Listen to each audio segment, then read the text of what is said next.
7 ದಿನ ಹೋಗಿದ್ದೇ ಗೊತ್ತಾಗಲಿಲ್ಲ. ಒಂದು ದಿನವೂ ಯಾರಿಗೂ ಯಾವ ರೀತಿಯ ಯಾಕೆ ಬಂದೆವಂತ ಆಗಲಿಲ್ಲ. ಅದರ ವಿರುದ್ಧವಾಗಿ ಒಳ್ಳೆ ಕೆಲಸ ಮಾಡಿದ್ವಿ. ಇಲ್ಲಿ ಬಂದದ್ದು ಒಳ್ಳೆ ಕೆಲಸ ಆಯಿತು. ನಾವೆಲ್ಲ ತುಂಬ ಸಂತುಷ್ಟರಾಗಿದ್ದೇವೆ ಮತ್ತು ಇಲ್ಲಿಂದ ಎಷ್ಟು ಕಲ್ತ್ಕೊಂಡೆವು. ಆಮೇಲೆ ಎಲ್ಲ ವ್ಯವಸ್ಥೆಗಳು ಚೆನ್ನಾಗಿವೆ, ಬೇಕಾದ್ದೆಲ್ಲ ಇದೆ. ಕೆಲವು ಬೇಡದಿದ್ದುದಿಲ್ಲ, ಇಲ್ಲಿ ಅದರ ಬಗ್ಗೆ ದೂರ ಮಾಡುವಾಗಿಲ್ಲ. ಬೇಕಾದ್ದೆಲ್ಲವೂ ಎಲ್ಲ ಸೌಲಭ್ಯಗಳಿವೆ ಮತ್ತು ಈ ಪರಿಸರ, ಈ ವಾತಾವರಣ ಮತ್ತು ಇಲ್ಲಿಯ ಗಾಳಿ, ಇಲ್ಲಿಯ ನೀರು ಇದೆಲ್ಲವೂ ನಮಗೆ ತುಂಬ ಹಿತವನ್ನು ಉಂಟು ಮಾಡಿವೆ. ಮತ್ತು ಮುಖ್ಯ ವಿಷಯವಾದಂತಹ ನ್ಯಾಚುರಲ್ ಲೈಫ್ ಅದರ ಬಗ್ಗೆ ತುಂಬ ತಿಳ್ಕೊಂಡ್ವಿ. ವಾಸ್ತವವಾಗಿ ಶ್ರೀ ರಾಜಶೇಖರ್ ಅವರು ಹೇಳ್ತಾ ಹೋದಾಗ ಪ್ರತಿಯೊಂದು ಕೂಡ ಎಂತಹ ನುಡಿಮುತ್ತು ಅಂತ ನಮಗೆ ಅನಿಸ್ತಿತ್ತು. ಅಂದರೆ ಇದನ್ನು ಮರಿಬಾರ್ದು. ನಿನ್ನೆ ಕುಲಕರ್ಣಿಯವ್ರ ಹತ್ರ ಹೇಳ್ತದೆ, ಇದರದ್ದು ಆಡಿಯೋ ಇದ್ದರೆ ನಾವು ಆಗಾಗ್ಗೆ ಇದರ ಆಡಿಯೋ ಕೇಳ್ತಾ ಇರಬೇಕು, ಆಗ ನಮಗೆ ಅದು ಯಾವಾಗಲೂ ಜ್ಞಾಪಕ ಇರುತ್ತೆ ಅಂತ. ಇದು ಬಹಳ ಒಳ್ಳೆಯ ರೀತಿಯಲ್ಲಿ ಆಲೋಚಿಸಿ ಮಾಡಿರುವಂತಹ ಕಾರ್ಯಕ್ರಮ. ಇದನ್ನು ನಾವು ಮನೆಗೆ ಹೋದ ನಂತರ ಕೂಡ ಪಾಲನೆ ಮಾಡಬೇಕು. ನಾವು ಆರೋಗ್ಯವನ್ನು ಹೊಂದಿ ನಮ್ಮ ಸುತ್ತಮುತ್ತನವರು, ನಮ್ಮ ಆತ್ಮೀಯರು, ಪ್ರಿಯರು, ಕುಟುಂಬದವರು ಎಲ್ಲರಿಗೂ ಕೂಡ ಈ ಲಾಭ ಸಿಗುವಂತೆ ಮಾಡಬೇಕು. ಇದು ಎಷ್ಟು ಹೊಗಳಿದ್ರೂ ಸಾಲದು. ಯಾಕಂದರೆ ಒಂದು ಕಡೆ ಅನಾವಶ್ಯಕವಾದಂತಹ ಯಾವ್ಯಾವ ಮೆಡಿಕಲ್ ಖರ್ಚು ಅದೆಲ್ಲ ಉಳಿಯುತ್ತೆ. ಅದೇ ಅನಾವಶ್ಯಕವಾಗಿ ಯಾವ್ಯಾವ ರೀತಿಯೆಲ್ಲ ನರಳುತ್ತಿದ್ದೀವಿ ನಾವು, ಅದನ್ನೆಲ್ಲ ಈಗ ನಿಲ್ಲಿಸಿ ಹಾಯಾಗಿ ಒಳ್ಳೆ ಲವಲವಿಕೆಯಿಂದ, ಹುರುಪಿನಿಂದ ಮತ್ತು ನಮ್ಮ ಹಗುರವಾದ ಹೃದಯದಿಂದ ಬದುಕಲಿಕ್ಕೆ ಸಾಧ್ಯ ಇದೆ. ಇದು ನಮಗೆ ಮನದಟ್ಟಾಗಿದೆ. ಒಂದು ಕಡೆ ಅದೆಲ್ಲ ಅನಾವಶ್ಯಕವಾದ ಖರ್ಚು ಮತ್ತು ನರಳಾಟ ಇಲ್ಲ. ಇನ್ನೊಂದು ಕಡೆ ಪಾಸಿಟಿವ್ ಆಗಿ ನಾವು ಪ್ರಫುಲ್ಲತೆಯಿಂದ ಬದುಕಲಿಕ್ಕೆ ಸಾಧ್ಯ ಇದೆ ಅನ್ನೋದು ನಮಗೆ ಸ್ಪಷ್ಟವಾಗಿ ಗೊತ್ತಾಗಿದೆ. ಇದು ಯಾವುದು ಪುಸ್ತಕದ ಗುಂಬಳಕಾಯಿ ಅಲ್ಲ, ಇದು ಯಾವುದು ಮಾರ್ಕೆಟಿಂಗ್ ಸ್ಟ್ರಾಟಜಿ ಅಲ್ಲ. ಇಲ್ಲಿ ಆಗ್ತಿರುವಂಥದ್ದು ಸತ್ಯದ ವಿಷಯ. ಸತ್ಯವಾಗಿಯೂ ಕೂಡ ಇವಾಗಲೇ ನಾನು ನನ್ನ ಮನಸ್ಸಿನಲ್ಲಿ ಕೆಲವರಿಗೆಲ್ಲ ಹೇಳ್ತೀನಿ, ನಾನು ಅವರಿಗೆಲ್ಲ ಇಲ್ಲಿ ಬರೋಕ್ಕೆ ಹೇಳ್ತೀನಿ ಅಂಥೇಳಿ ನಿರ್ಧಾರ ಮಾಡಿದ್ದೀನಿ.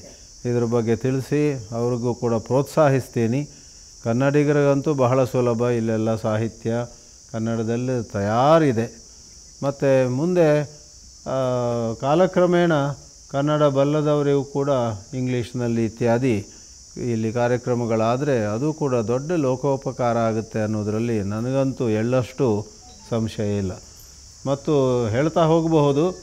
ಆದರೆ ಇನ್ನೊಂದಿದ್ದರೆ ಸುಕನ್ಯಾ ಅವರಾಗಲಿ ಅಥವಾ ಪತಿ ಶ್ರೀ ರಾಜಶೇಖರ್ ಅವರಾಗಲಿ ಎಂಥ ಸರಳ ವ್ಯಕ್ತಿಗಳು.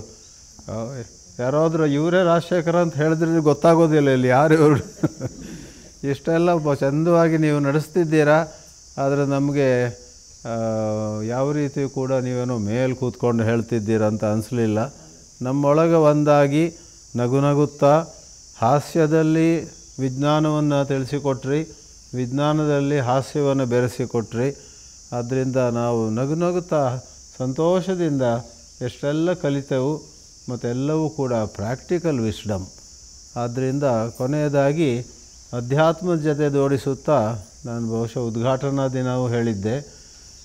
ಇದರಲ್ಲಿ ನಮ್ಮ ಶಾಸ್ತ್ರಗಳಲ್ಲಿ ಹೇಳಿದೆ, ಯಾವ ಧರ್ಮ ಮತ್ತು ಧರ್ಮದ ನಂತರ ಬರೋದು ಮೋಕ್ಷ. ಧರ್ಮಕ್ಕೆಲ್ಲ ಮೊದಲು ಇರುವಂಥ ಸಾಧನ ಶರೀರ ಅಂದರೆ ಬರೀ ಭೌತಿಕ ಶರೀರ ಅಲ್ಲ, ಶರೀರ ಮತ್ತು ಮನಸ್ಸು. ನಮ್ಮ ವ್ಯಕ್ತಿತ್ವವನ್ನು ಒಳ್ಳೆಯ ರೀತಿ ಇಟ್ಕೊಳ್ಬೇಕು.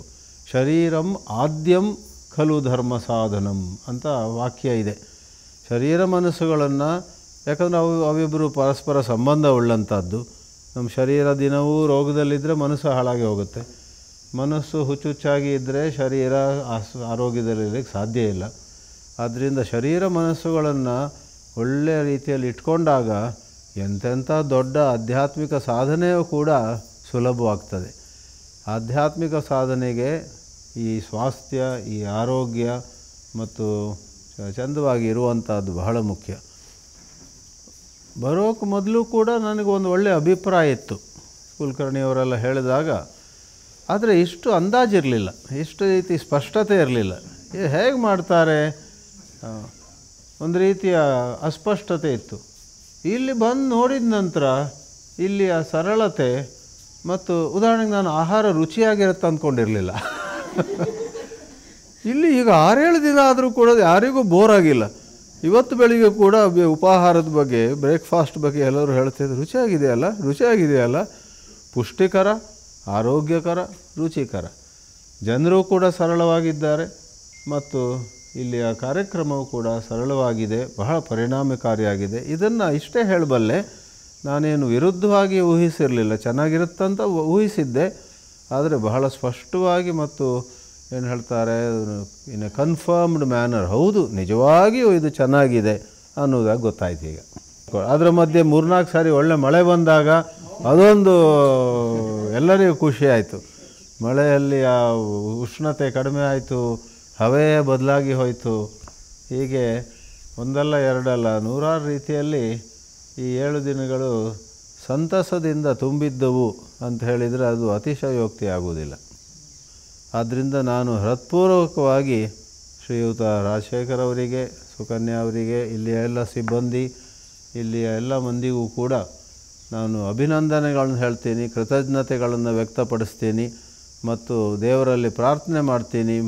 ಮುಂದೆ ಒಳ್ಳೊಳ್ಳೆ ರೀತಿಯಲ್ಲಿ ಈ ಕಾರ್ಯಕ್ರಮಗಳು ಚೆಂದವಾಗಿ ನಡೀಲಿ, ಬಹಳಷ್ಟು ಜನರಿಗೆ ಇದರಿಂದ ಉಪಯೋಗವಾಗಲಿ.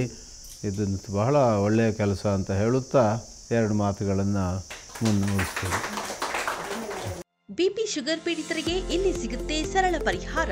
ಬೊಜ್ಜು ಸಲೀಸಾಗಿ ಕರಗುತ್ತೆ. ಸ್ಟಂಟ್ ಹಾಕಿಸಿದ್ರೆ ರಕ್ಷಾ ಕವಚ ಸಿಗುತ್ತೆ. ಹಾರ್ಟ್ ಪ್ರಾಬ್ಲಮ್ಗೆ ಇಲ್ಲಿದೆ ಸೊಲ್ಯೂಷನ್. ದುಬಾರಿ ಖರ್ಚಿನ ಬಗ್ಗೆ ನೋ ಟೆನ್ಷನ್. ನಿದ್ರಾಹೀನತೆ, ಮಾನಸಿಕ ಖಿನ್ನತೆ, ಉಸಿರಾಟದ ಸಮಸ್ಯೆಗಳಿಗೆ ಸ್ಪೆಷಲ್ ಸಂಜೀವಿನಿ ಮಂತ್ರ. ಜೀವ ಸಂಜೀವನ ನ್ಯಾಚುರಲ್ ಲೈಫ್, ಚಾಮರಹಳ್ಳಿ, ಬೇತಮಂಗಲ ರಸ್ತೆ, ಕೋಲಾರ. ಹಿಂದೆ ಕರೆ ಮಾಡಿ 944-955-2230 ಅಥವಾ 9481-618-444.